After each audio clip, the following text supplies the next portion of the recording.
हमारे जी हाथरस स्कूल के बच्चे हैं। वहाँ एक स्कूल। हाँ। ओ।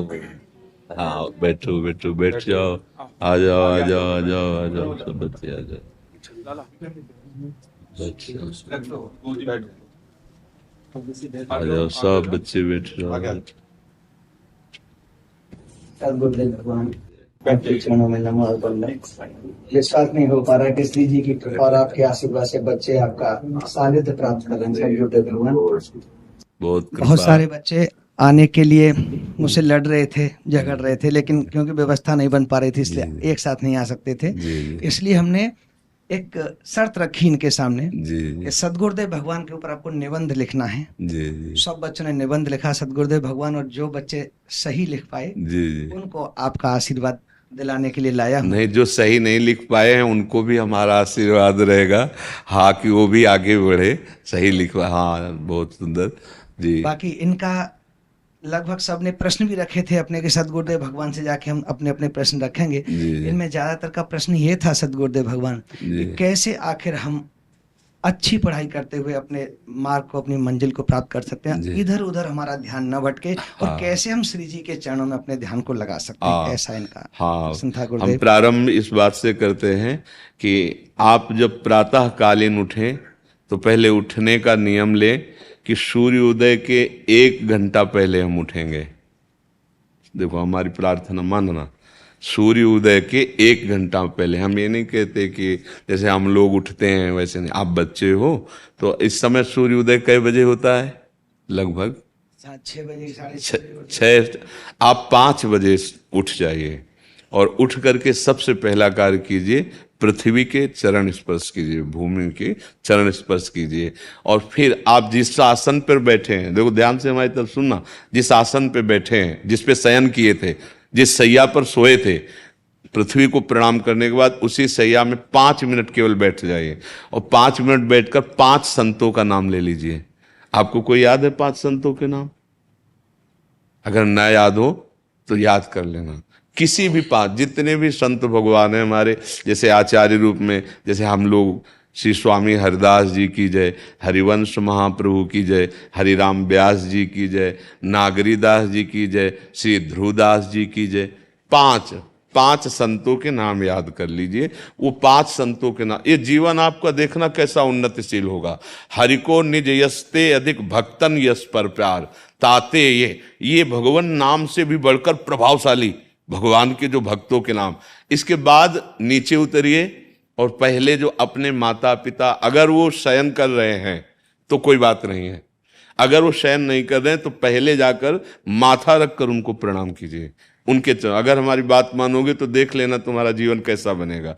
इसके बाद आधा लीटर या 1.25 लीटर, जितना आप जल पी सकते हैं, उस जल को आप हल्का सा गर्म करवाइए अपने माता पिता से, जो भी आपकी सेवा में हो, या अगर आप स्वयं कर सकते हो तो स्वयं हल्का सा। अगर 500 ग्राम पी जाए तो और अच्छी बात है, और इससे ज्यादा पी जाए तो अच्छी बात है। वज्रासन में बैठना आता है? वज्रासन जानते हो आप लोग? कैसे, हमें बैठ के दिखाओ।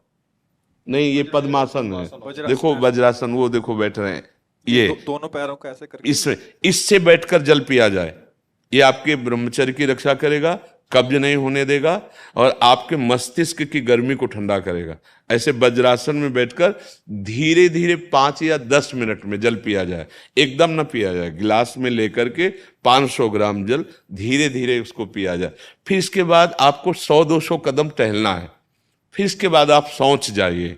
शौच, अगर आपका पेट साफ हो जाता है, अगर नहीं साफ होता है, कोई ऐसी परेशानी लगती है, तो 1 चम्मच ईसबगोल की भूसी और छोटी हर का आधा चम्मच अगर रात्रि में दूध से या पानी से ले ले तो वो बार बार शौच नहीं लगाएगा, पर आपकी आंतें साफ हो जाएंगी। शौच जाने के बाद स्नान करें और फिर तुरंत, अगर आपको व्यायाम आता है तो करे, नहीं तो सीधा सरल बात होती है, 20 बार बैठ जाए बैठक, और 10 बार लेटने वाली दंड। और इसके बाद जो अनुलोम विलोम, जो इससे खींचे इसे छोड़ दे, इससे खींचे इसे छोड़ दे। इसके बाद दोनों हाथ ऐसे करके 7 बार ऐसे करे, सीधा खींचे और सीधा छोड़ दे। इतना ही तुम्हारे लिए प्राणायाम की आवश्यकता है। अब अपनी दिनचर्या में लग जा, जो पढ़ाई का कार्य दिया गया है। भगवान श्री कृष्ण जी की गीता आपको एक सफल इंसान बना देगी। कृपा करके इस वीडियो को पूरा देखिए। कुछ ही लोग इस दुनिया में सफल क्यों होते हैं, मैं आपको बताना चाहूंगा आज एक सीक्रेट जिसने मुझे जिंदगी में सफल बनाया, और वो कुछ खास नहीं है, और वो एक ही है, मेरे पीछे। मेरी सफलता का राज मेरे पीछे है, और वो है मेरी सबसे प्रिय चीज। और ये भगवत गीता जिसने मेरे जीवन को सफल बनाया, ये वही भगवत गीता है जिसके कारण आज मैं बहुत सफल हूँ। लगभग 18 बरस पहले जब मैंने मेरे जीवन में एक किताब पढ़ी, उसने मेरा पूरा जीवन बदल दिया था। ये मेरी लाइफ का टर्निंग पॉइंट था ये बुक। इस दुनिया में जितने लोग अमीर और कामयाब बने हैं, उन्होंने किताबें पढ़ी। गीता जी में भी यही बताया गया है कि लाइफ कैसे जीना है, माइंडसेट कैसा होना चाहिए। तो एक्चुअली शास्त्र आपको जीवन जीना मैं भी आपसे निवेदन करती हूँ, सभी को गीता अध्ययन करना चाहिए। गीता में ऐसे ऐसी बातें बताया गया है, आप जीवन में कितने बड़े संकट में क्यों ना हो, आपके सामने कैसा अवस्था बन जाए, कैसा भी अवस्था आपके सामने बन जाए, कितने बड़े संकट में आप हो, अगर गीता अध्ययन करोगे आप हर प्रकार के संकट से बच करके बाहर निकलने का सूत्र गीता आपको बताती है। इसलिए गीता सभी को पढ़ना चाहिए। आज मैं जिस बुक की बात करने वाला हूं, जिस किताब की बात करने वाला हूं, वो आपको पढ़नी इतनी जरूरी है कि हम कहते हैं ना कि मरने से पहले कुछ काम अधूरे नहीं रहने चाहिए जीवन में, उसी तरह से ये किताब आपसे मिस नहीं होनी चाहिए। लेकिन मेरा दावा है कि अगर हम गीता पढ़कर उसके अनुसार जिंदगी जीना शुरू करें तो कभी डिप्रेशन में हम नहीं आएंगे, और डिप्रेशन का बड़े से बड़ा मरीज गीता सार के साथ ठीक हो सकता। अगर आप भगवत गीता पढ़ते हैं, भगवान का नाम लेते हैं, तो आप में तेज आता है। तो इसीलिए हमें तेज नहीं बनना है, हमें तेजस्वी बनना है, और भगवत गीता हमें तेजस्वी बनाती है। क्योंकि आज हमने भगवत गीता को किनारे किया है, इसलिए घर घर में डिवोर्स हो रहे हैं। आज इंडिया के अंदर डिवोर्स रेट 14% हो रखा है, और ये आगे बढ़े जा रहा है, बढ़े जा रहा है। Why? Because we are ignoring Bhagavad Gita. आज हमारे यूथ सुसाइड कर रहा है। By 2025 India would be world's number 1 country for suicide cases among the teenagers and youngsters as per Reader's Digest by 2025।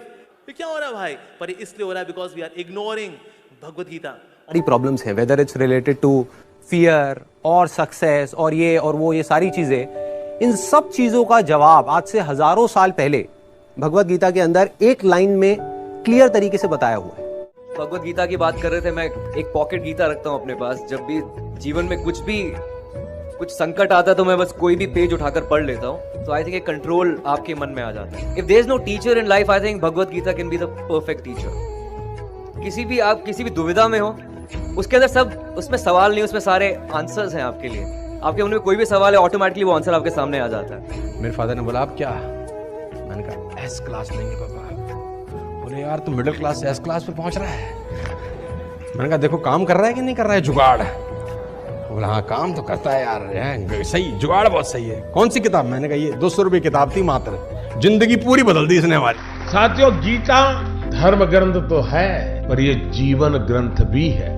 हम किसी भी देश के हो, किसी भी पंथ के मानने वाले हो, पर हर दिन समस्याएं घेरती रहती हैं। हम जब भी वीर अर्जुन की तरह अनिर्णय के दोराहे पर खड़े होते हैं, तो श्रीमद् भगवत गीता हमें सेवा और समर्पण के रास्ते इन समस्याओं के हल दिखाती है। अगर आप एक विद्यार्थी हैं और अनिर्णय की स्थिति में है, आप किसी देश के राष्ट्राध्यक्ष हैं, या फिर मोक्ष की कामना रखने वाले आप योगी हैं, आपको अपने हर प्रश्न का उत्तर श्रीमद् भगवत गीता में मिल जाएगा।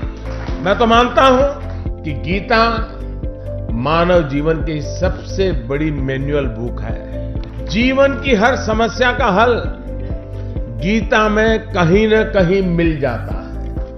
मैं मुसलमान हूँ, मैंने 30 पारा पढ़ा है, मैं हदीस पूरा पढ़ चुकी हूँ। जिन्ना का बनाया हुआ 1937 का शरिया लॉ के हिसाब से बहुत सारे केसेस देखे हैं। सनातन धर्म में ना एक ठहराव है। भगवत गीता में ना 3 तलाक की बात नहीं लिखी हुई है। भगवत गीता में ना पॉलीगेमी 4 शादी की बात नहीं लिखी हुई है। भगवत गीता में ना निकाह मुत्ता की बात नहीं लिखी हुई है कि 1 घंटे के लिए सेक्स करो और छोड़ दो तलाक दे करके। ये भगवत गीता नहीं बताता है। भगवत गीता इंसान की जिंदगी को एक रास्ता दिखाता है, लेकिन वहीं पर on the other hand Quran में लिखा हुआ है तलाक देना, खुला लेना, 4 शादियां करना, 10 बच्चे पैदा करना। इन सभी ने आपको गीता जी और बुक्स पढ़ने की वैल्यू बताई है और इसी को देखते हुए हमने आपके लिए एक बुक बनाई है। ये बुक PDF फॉर्मेट में है। इस बुक में हमने दुनिया की महान 16 बुक्स की समरी बताई है। इन 16 बुक्स में से एक बुक श्रीमद् भगवत गीता जी भी है और सोनू शर्मा जी द्वारा बताई गई वह बुक भी है जिसे पढ़कर वो अमीर बने। हर्षवर्धन जी की द्वारा बताई गई बुक भी इन 16 बुक में से एक है। इस बुक को पढ़ने के बाद आपको सब मिलेगा जो आप अपनी लाइफ में चाहते हैं। गीता जी के साथ में हमारे बुक का कवर पेज भी है ताकि आप हम पर विश्वास कर सकें। इस बुक में टोटल 1248 पेजेस हैं। ये बुक आपकी पूरी जिंदगी बदल देगी। ये बुक आसान हिंदी भाषा में है। इसको आप सिर्फ मोबाइल और लैपटॉप में ही पढ़ सकते हैं। इन 16 बुक्स की टोटल मार्केट वैल्यू 5400 रुपए है, लेकिन इस बुक का price movie ticket, mobile recharge, Netflix membership से भी कम है। सिर्फ और सिर्फ 199 रुपीज। इतने पैसे तो आप किसी चीज को खाने या मौज मस्ती में ही खर्च कर देते हैं। हम आपको 10 डेज मनी बैक गारंटी भी देते हैं। अगर आपको यह बुक अच्छी ना लगे तो हम आपके सारे पैसे लौटा देंगे, वो भी 10 दिन के अंदर। If you want to read a book, तुमको कोई लोन लेने का जरूरत नहीं है। मजे की बात तो ये है, अगर तुम एक सफल आदमी की जीवनी पढ़ना चाहते हो तो तुमको क्या लोन लेने का जरूरत है। मात्र 200-500 रुपए के अंदर एक सफल आदमी की किताब मिल जाती है। मिडिल क्लास फैमिली के लोगों को ये बहुत बड़ा काम लगता है। क्या बैंक से लोन लेना पड़ेगा किताब पढ़ने के लिए? नो लेडीज एंड जेंटलमैन, आप अपने बच्चे से पैसा बोरो करके भी एक सफल आदमी की किताब पढ़ के सीख के उसको जिंदगी में इंप्लीमेंट कर सकते हो। Don't be serious in life but take life seriously. एक ही जिंदगी है। आप खुश नसीब हैं कि आज आप ये वीडियो देख रहे हैं। आज आपको भगवान श्री कृष्ण जी की गीता और इस दुनिया की महान लाइफ चेंजिंग बुक्स पढ़ने का मौका मिला है। आज डर मत फरहान, नहीं तो 50 साल बाद जब तू बूढ़ा होकर ऐसी किसी अस्पताल में पड़ा होगा और मरने का इंतजार कर रहा होगा, तब सोचेगा कि लेटर हाथ में था, टैक्सी गेट पर थी, जरा से हिम्मत कर लेता ना तो साली जिंदगी कुछ और हो सकती थी। अगर आपको इस बुक को पढ़नी है तो हमें इस व्हाट्सएप नंबर पर मैसेज करें। धन्यवाद। श्री कृष्ण ने साफ कहा है कि बस कर्म तुम्हारा कल होगा और कर्म में अगर सच्चाई है तो कर्म कहाँ निष्फल होगा। हर एक संकट का हल होगा, वो आज नहीं तो कल होगा। लोहा जितना तपता है उतनी ही ताकत भरता है। सोने को जितनी आग लगे वो उतना प्रखर निखरता है। हीरे पर जितनी धार लगे वो उतना खूब चमकता है। मिट्टी का बर्तन पकता है तब धुन पर खूब खनकता है। सूरज जैसा बनना है तो सूरज जितना जलना होगा। नदियों सा आदर पाना है तो पर्वत छोड़ निकलना होगा। और हम आदम के बेटे हैं, क्यों सोचे राह सरल होगा। कुछ ज्यादा वक्त लगेगा पर संघर्ष जरूर सफल होगा। हर एक संकट का हल होगा, वो आज नहीं तो कल होगा। धन्यवाद। अगर आपको इस बुक को पढ़नी है तो हमें इस व्हाट्सएप नंबर पर मैसेज करें। धन्यवाद।